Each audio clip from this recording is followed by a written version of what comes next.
Water pollution. Selangor has limited power to impose stiffer penalties. Crowded lockups cause of hike in Lahad Datu cluster.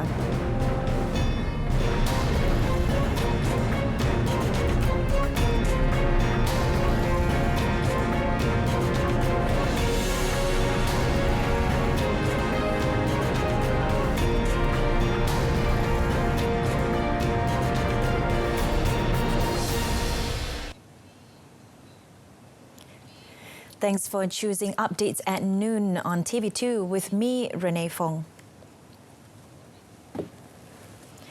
Selangor Menteri Besar Datuk Seri Amiruddin Syari said any additional form or punishment for water resources contamination offenders is under the purview of the federal government through the Environment Quality Act 1974. He said that Selangor government has very limited powers to punish offenders involved in pollution of water resources in the state, which is under the Selangor Water Management Board Luas Enactment 1999.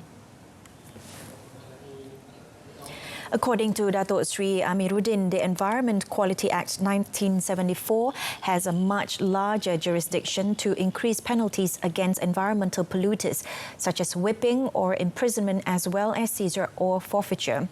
Met after opening the Selangor State Budget Dialogue session in Shah Alam yesterday, he said even the power to charge is not under the state government but on the Attorney General's Chamber's side.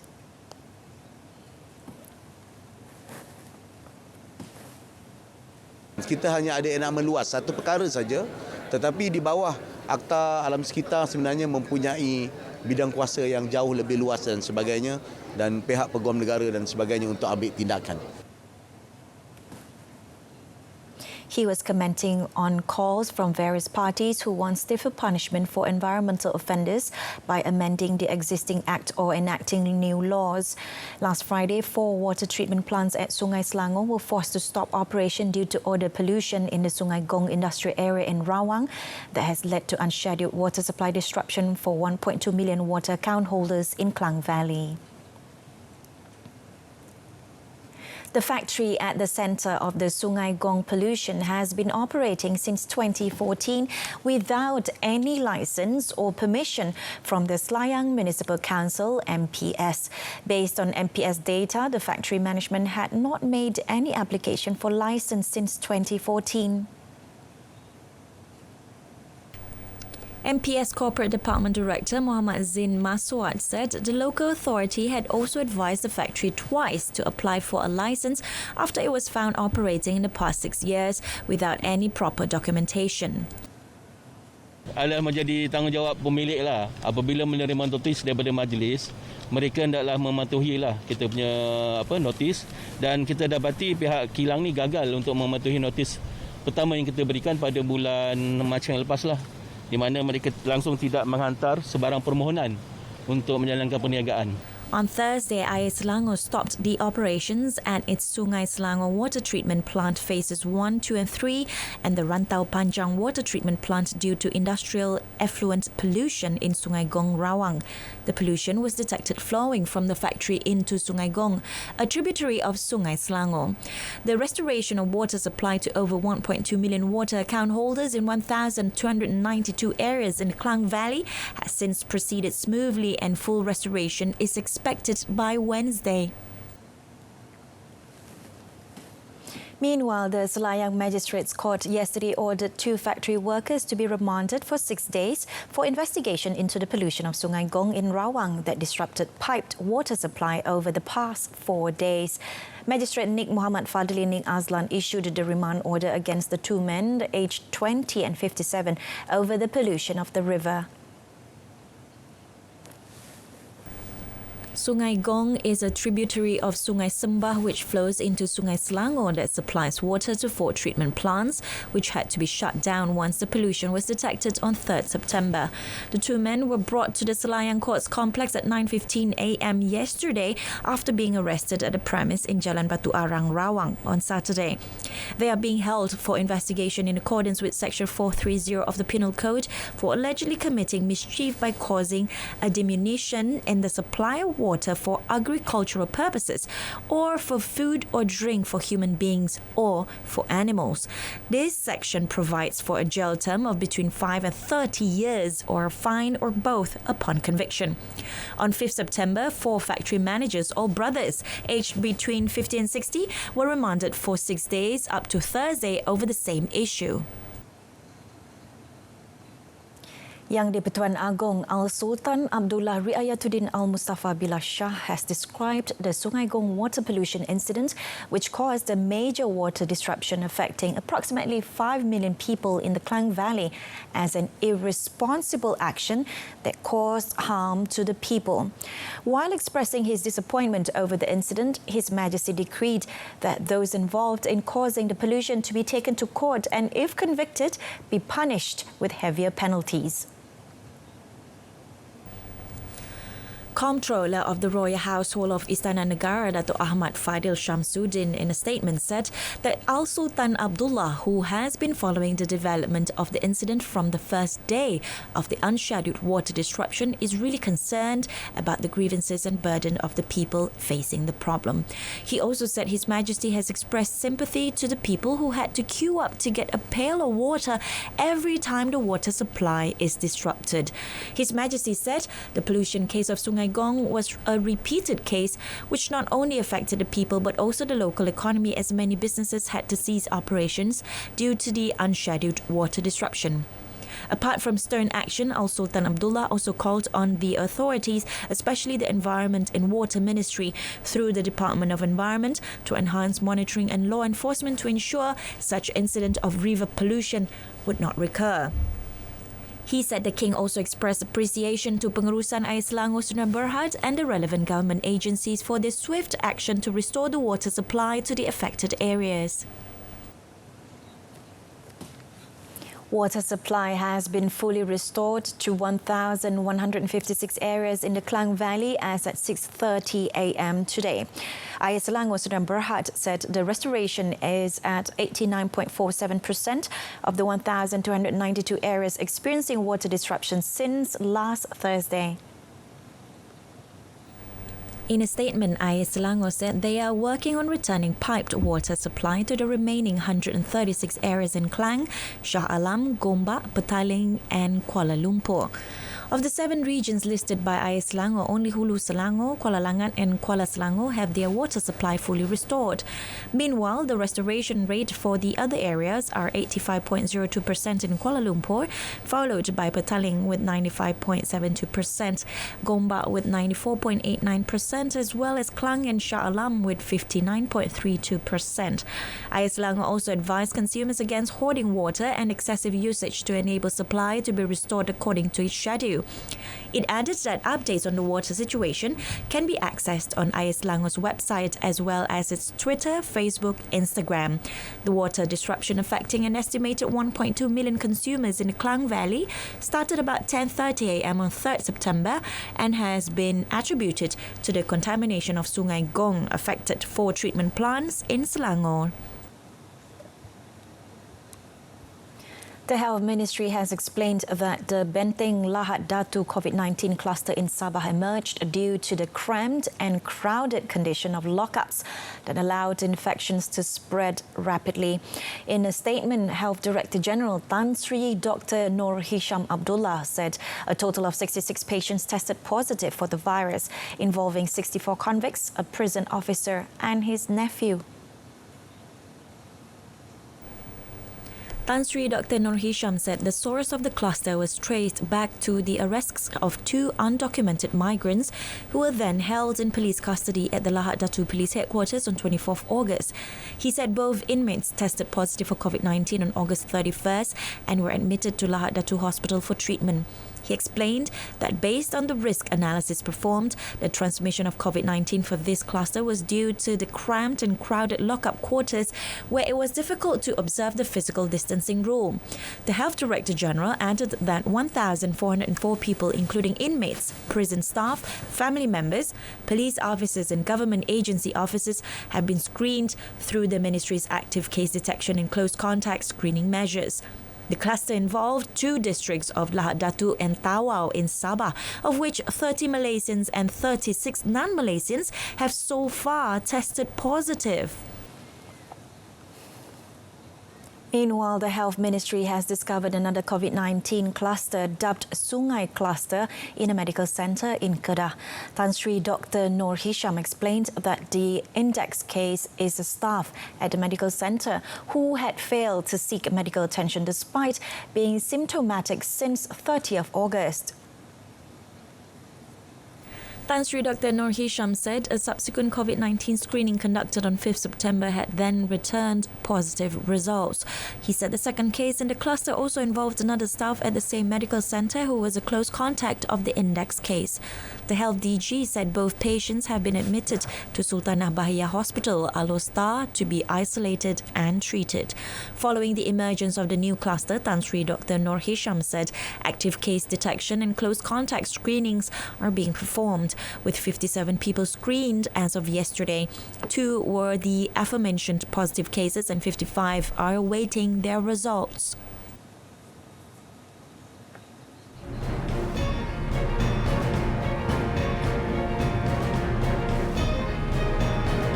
Coming up next, domestic tourism sector receives encouraging response.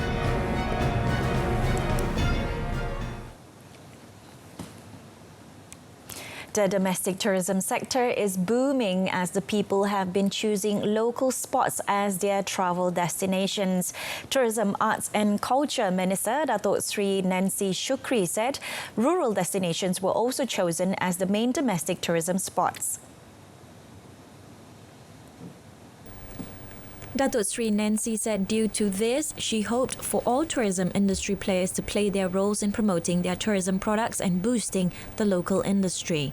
Inilah peluang untuk kita bersama-sama mempromosi produk-produk tempatan kita.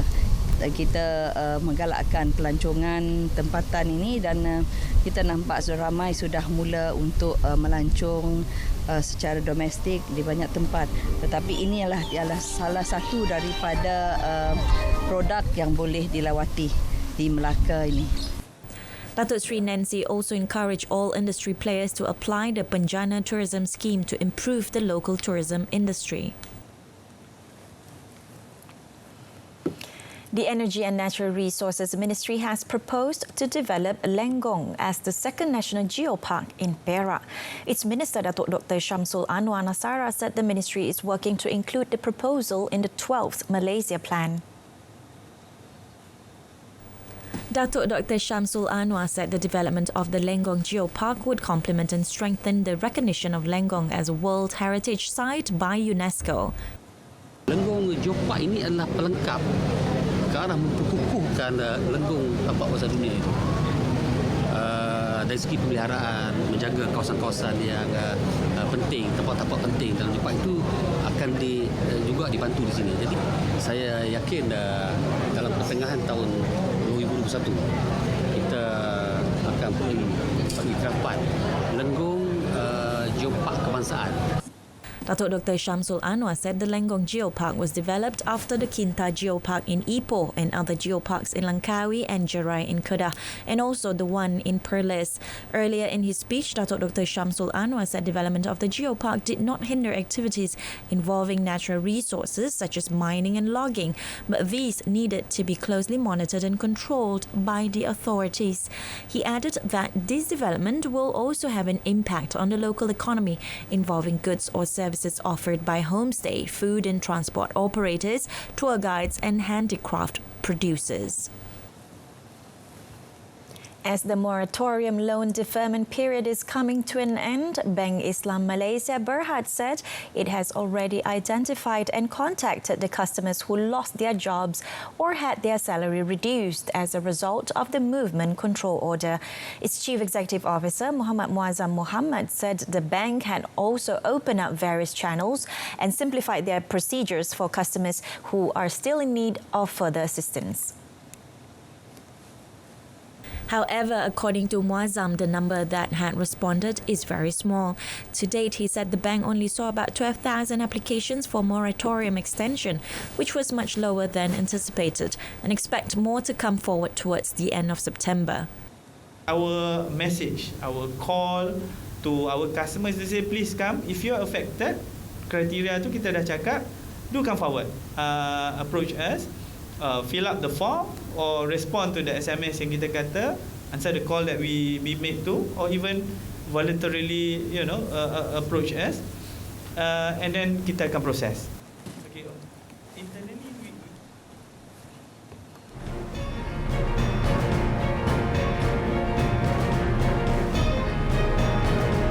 Still ahead in the foreign front, Thailand steps up testing, contact tracing to prevent another outbreak.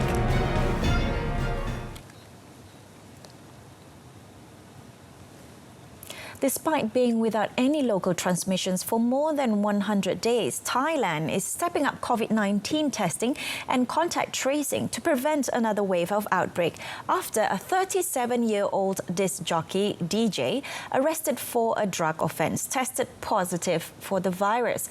In a statement, the Disease Control Department said a total of 990 people considered at risk, including family members, inmates and people at the court where the DJ had appeared, had undergone the COVID-19 test thus far.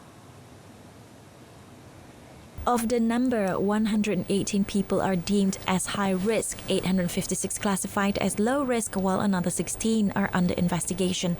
To date, 520 people have tested negative, while the results for another 470 are pending. Health officials are tracing people possibly exposed to the patient at a department store at Sukwasat, Samut Prakan. The Disease Control Department in a statement also said the investigation is ongoing to contain the spread of the deadly virus. On 3rd September, Thailand reported its first local transmissions of COVID-19 after 100 days. The DJ at 3 pubs and a restaurant in Bangkok was tested positive during a routine test at a jail in Bangkok. He was jailed for a drug-related offence. Over the last 24 hours, a Thai who returned from India was tested positive for COVID-19, bringing the tally to 3,455 cases with 58 fatalities. The Secretary for the Civil Service of the Hong Kong Special Administrative Region Government, Patrick Nip, said on Monday that the voluntary coronavirus testing will be extended to 14th September, urging more residents to take part in the mass testing to curb the spread of the virus. So far, 1.15 million people have signed up since mass testing began 1st September, Nip said, adding that the testing extension is meant to encourage more people to sign up. That figure is well below the 4 to 5 million which leading health experts said would be needed for a mass testing scheme to be effective for finding and breaking the hidden transmission chains. At the height of the third wave in late July, Hong Kong was recording about 150 new cases a day. Over the last 2 weeks, that number has hovered between 10 and 20 a day. Since the pandemic began, Hong Kong has registered nearly 4,900 infections and 98 deaths from the coronavirus. The city has reported 10 cases from mass testing, including 4 reinfections. Some opposition lawmakers have alleged the biometric data collected from Hong Kong residents will be used by the central government to monitor Hong Kong residents and called on people to boycott the scheme. Chief Executive Carrie Lam has repeatedly denied such allegation. Wildfires in California have torched a record more than 2 million acres, according to the State Fire Department on Monday, as an uncontrolled blaze forced many residents to flee their homes. The record was hit as the wildfire season still has roughly 2 months to go in the most populous U.S. state, and as thousands of firefighters were battling flames during a scorching heat wave. At least 7 people have died as a result of this year's fires, and some 3,800 structures have been damaged or destroyed, according to CAL FIRE figures. The last time the number of acres burned got close to 2 million was in 2018, the same year as the devastating Camp Fire, when a little more than 1.9 million acres went up in flames.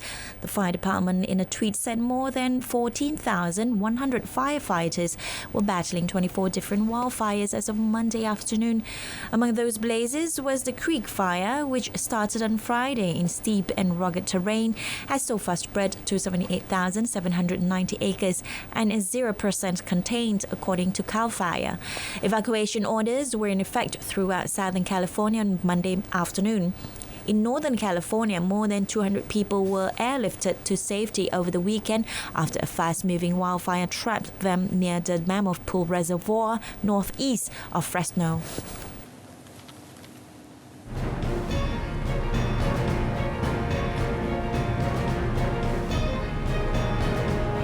Coming up in sports, Sungai to face legal action for joining Thai club.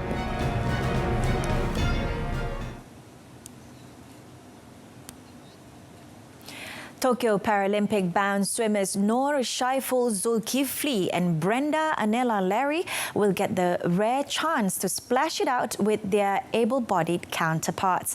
The National Sports Council (NSC) plan to enter the para swimmers for the upcoming national swimming meets next month, and also the President's Cup Inter-Club in December. The two swimming meets will take place at the National Aquatic Centre in Bukit Jalil.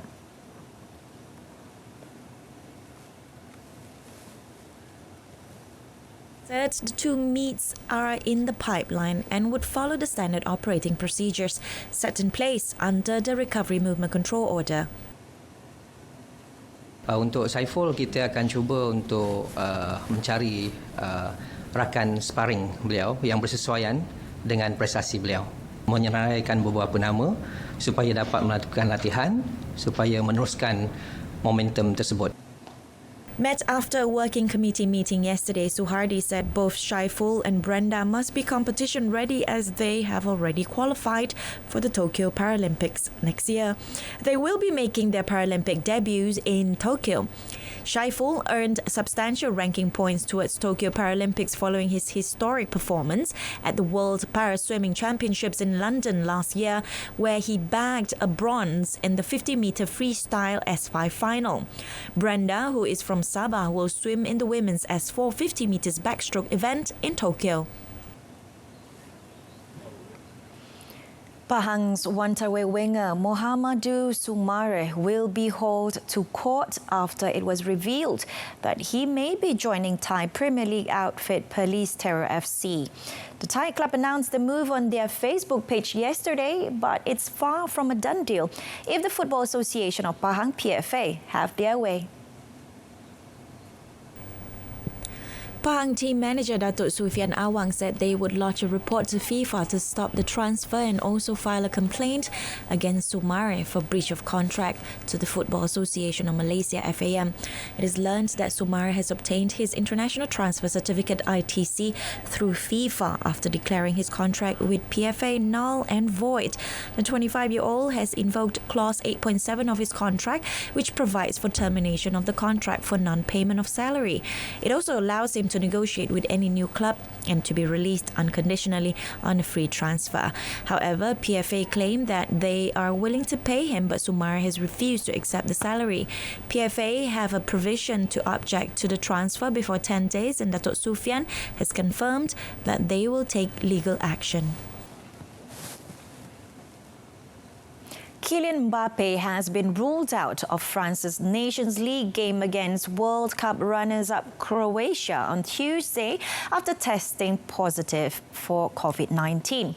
The national team management said Mbappe, who took part in Monday evening's training session before learning the result of his test, is the 7th Paris Saint-Germain player to contract the virus. Neymar was among the first test positive last week.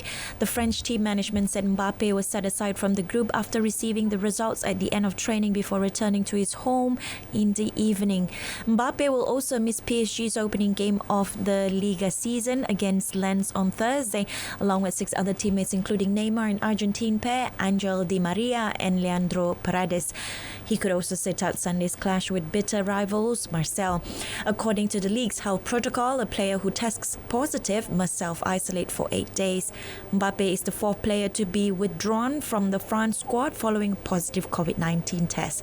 Paul Pogba was omitted just before coach Didier Deschamps revealed his 23-man squad last month. with Hussein Akwar forced out a few days later. Goalkeeper Steve Mandanda, who originally tested positive on 16th August with Marseille, also left camp following 2 further positive tests, likely due to residual traces of the virus. Lionel Messi returned to Barcelona training for the first time on Monday since his failed attempt to leave the club this summer. Barca confirmed Messi has started by training alone in line with La Liga protocol.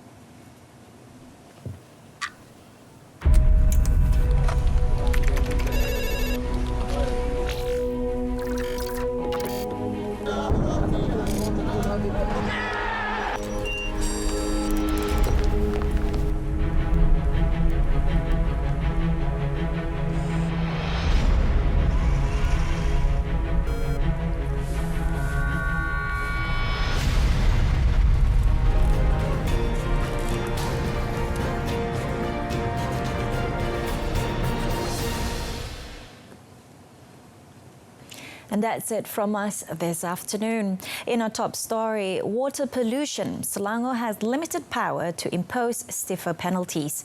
News at 10 comes on this evening on My Free Views Berita RTM News channel. I'm Renee Fong. Thanks for watching and have a pleasant afternoon.